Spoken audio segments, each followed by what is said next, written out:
64 साल बाद कांग्रेस का राष्ट्रीय अधिवेशन गुजरात में आयोजित हुआ और ये मौका था जब सभी राज्यों के नेता गुजरात के मंच पर आकर भारतीय जनता पार्टी के गढ़ में भारतीय जनता पार्टी को कोसते हुए दिखाई पड़े।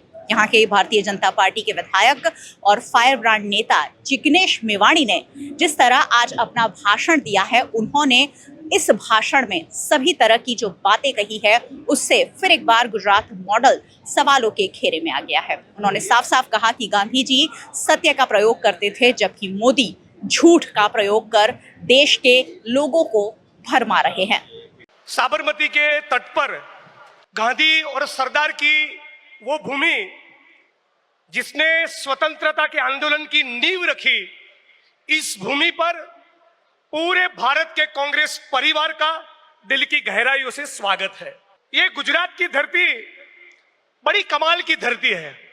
इसने सत्य के प्रयोग करने वाले बापू भी दिए और झूठ के प्रयोग करने वाले मोदी भी दिए, लेकिन झूठ के प्रयोग करने वाले मोदी जी ने, उनकी सरकार ने पूरे देश और दुनिया के सामने गुजरात कितना वाइब्रेंट है, स्वर्णिम है, गतिशील है, प्रॉस्परस है, इकोनॉमी में नंबर 1 है, बहुत बड़ी बड़ी डिंगे मारी।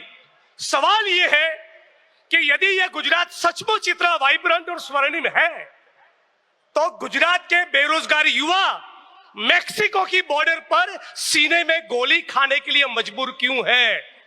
क्यों गुजरात में हजारों हजार युवा गुजरात की सरजमी छोड़कर कनाडा और अमेरिका की फाइल रख रहे हैं? क्यों यहां पर उनको रोजगार नहीं मिल रहा है? वो इसलिए कि यहां का जो ग्रोथ है वो जॉबलेस ग्रोथ है। अब गुजरात की भाजपा सरकार, उसका सैचुरेशन पॉइंट आ चुका है। वो अब के दौर के गुजरात के नई पीढ़ी के लोगों को, गुजरात के सपनों को, गुजरात की आकांक्षा को ये भाजपा की सरकार पूरा नहीं कर सकी, और इसीलिए हम सभी लोगों को एक बेहतर गुजरात के निर्माण का ब्लूप्रिंट पूरे कांग्रेस परिवार की ओर से देना पड़ेगा, और वो हम देंगे। हम कहना चाहते हैं कि गुजरात डिजर्व्स बेटर। गुजरात आज जो परिस्थिति है उससे बहुत कुछ ज्यादा कर सकता है, बहुत कुछ बेहतर कर सकता है। 1960 से 90 तक का जो गुजरात था, गुजरात की सरकार ने यहाँ पर व्यापार वाणिज्य का जो संस्कृति था, जो परंपरा थी, उसको आगे बढ़ाते हुए बड़े बड़े उद्योग स्थापित किए। गुजरात इंडस्ट्रियल डेवलपमेंट कॉर्पोरेशन की यूनिट हो, बड़े बड़े डैम हो, इरिगेशन डिपार्टमेंट हो, आईआईटी, आईआईएम, सेप, एनआईडी, इसरो, पीआरएल, इरमा, एमएस यूनिवर्सिटी बड़ौदा, ऐसे बड़े बड़े कैंपस की स्थापना की, हेल्थ और एजुकेशन की नींव रखी। लेकिन अभी का गुजरात ऐसा है जिसमें 100 में से 45 बच्चे कुपोषित है। गुजरात में बनास डेयरी है, दूध सागर डेयरी है, अमूल डेयरी है, लेकिन फिर भी 100 में से 40-45 बच्चे कुपोषित है। हमें ऐसा विकास का मॉडल नहीं चाहिए। गुजरात में एससी, एसटी, ओबीसी, माइनॉरिटी, उनके लिए गुजरात सरकार के पास कोई बजट नहीं है।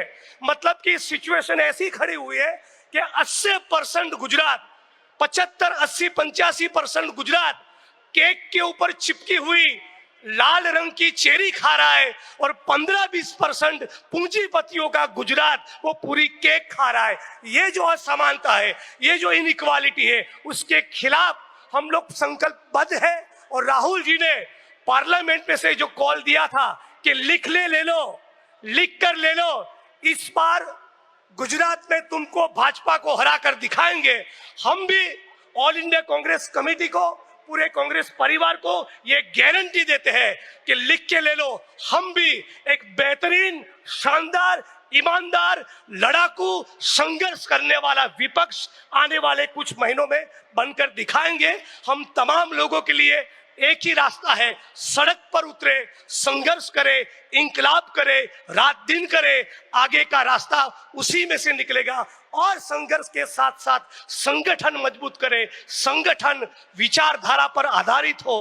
गांधी, सरदार, फुले बाबा साहब अंबेडकर के जो विचारधारा थी, उनके जो वैल्यूज थे, स्वतंत्रता के आंदोलन के जो मूल्य थे, उस मूल्यों पर आधारित एक संगठन का निर्माण हो और सड़क पर संघर्ष करे, तो डेफिनेटली आगे का रास्ता गुजरात के लिए और पूरे भारत के लिए निकलेगा।